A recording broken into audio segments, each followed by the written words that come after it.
Hi, I'm Ken Miller, Director of Entertainment for the Broadmoor Hotel. Welcome to Broadmoor Entertainment's Interview Cafe.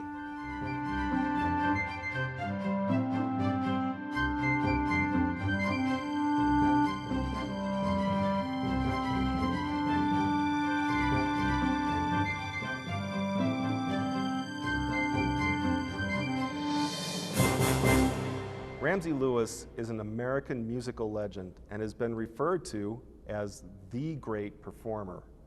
Ramsey first captivated fans with his album Ramsey Lewis and the Gentlemen of Swing. By 1965, he was one of the nation's most successful jazz pianists. He has 3 Grammy Awards and 7 gold records to his credit. Mr. Lewis also hosts Legends of Jazz with Ramsey Lewis, a 2-hour radio program which airs in over 75 cities throughout the U.S. Mr. Lewis, along with Larry Rosen, Lee Rosenberg, formed LRS Media. In 2006, LRS co-produced with PBS a series of 13 half-hour programs called Legends of Jazz with Ramsey Lewis. The program not only features the legends of great jazz, but also the young and upcoming stars. Mr. Lewis also gives back with the formation of the Ramsey Lewis Foundation.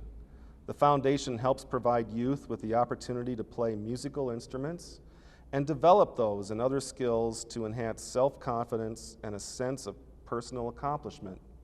I am so grateful that Mr. Lewis is sharing his time with me today, and I hope you enjoy this interview with Mr. Ramsey Lewis. Well, Mr. Lewis, I am just so grateful that you're spending your time with us today, just briefly before our weekend of jazz with Earl Klugh here at the Broadmoor.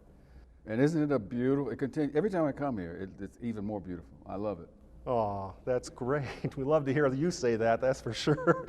One of the questions I'd like to ask you, and I think it interests all of us, is about creativity and the process that you might go through when you're maybe writing a new song or maybe a new solo that you're thinking of, and just the process that you go through. Could you expound a little bit on that for us? Yeah, you know, the actual act of creating, I don't know if anybody can really, explain, here is what happens when you create. Because if that were the case, we would all buy that book and open to page 6 and say, oh, and then page 7, and oh, I'm creating. It would be easy, right? Yes, sir. I think most of us have little things we do. I like to create in the morning. I like to practice in the morning. If there's a day that it's not flowing like I would choose it to be, I might pull out some old music, whether it's Ellington or Chopin or just Debussy or Bach, and just start playing some songs, and sometimes that'll kick me into it. Or as my wife, I was having a problem with creativity. I wrote a ballet to be performed with the Joffrey Ballet. Right. And we performed this in Chicago last year. But I started writing it a year prior. And for about 6 weeks, all that would come out is I see visions of Tchaikovsky's ballet or Prokofiev, and my music just wasn't me. So believe it or not, my wife came in one day and she said, you're kind of struggling, aren't you? I said, oh, so you noticed. Wives do that. Right. So she said, I've seen you go in there and sit down at the piano with nothing in mind especially, and just start playing. I said, yeah. She says, do that. She says, but turn your tape recorder on and do that. I went in there and I just sat down with no preconceived notions, much like we do when we perform, just whatever comes in the moment. And I'll be darned if it didn't start flowing. And it started flowing to the point where music just started coming. And in fact, I got to the point where I turned the tape recorder off because I was just writing it as it came. So 2, 3, 4, 5 days later, she came in and it's from the store, and she said, oh, that's nice. What is that? And it's a piece that I kind of had started working on a few days earlier, and it just finally came together, and with no name. But at that moment, I said, to know her, is to love her. And so it's sort of been my inspiration as I get back into this mode of composing and creating. Creativity for a jazz musician is something that we're familiar with, but it's not something that we necessarily plan. We learn the language of jazz. We study the history of the music and the musicians. We do what we must to build up our technique. For me, I studied classical music from 4 years old. I'm still a big fan of classical music, and still play it when I have an opportunity to.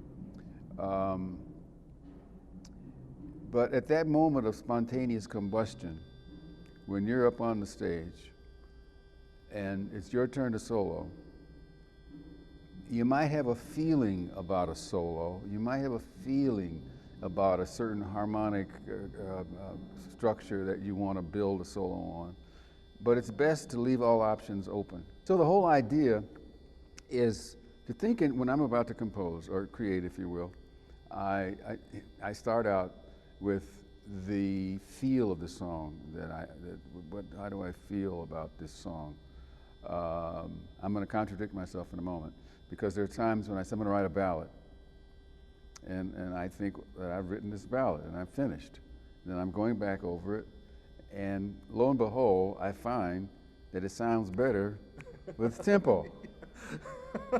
And that's happened the other way around. I said I'm going to write something that's up tempo, and then not often, but I go back over it and I slow it down, and my wife will say, "Oh, I think I like it better slower."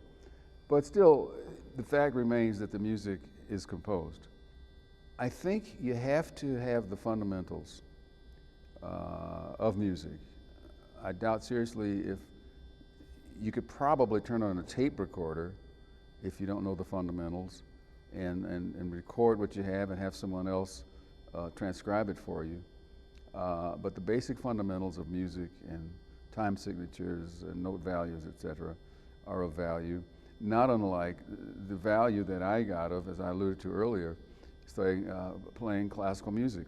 And that wasn't by my design. At 4 years old, my dad decided that my sister was going to take piano lessons, and I thought maybe I should also. Why should she get to? That's right. So after a few days, he said, okay. And long story short, she got to not take lessons after a while. She's now a pastor of our church. But they told my dad that I think he has talent. So yes, I studied classical music from 4 years old until, formally through my early 20s. And that's when the group started taking off, and we decided to go to New York for a month to play Birdland. I'll be darned. And things just happened, and the group started, instead of taking off a semester, I took off 48 years. 52, well anyway.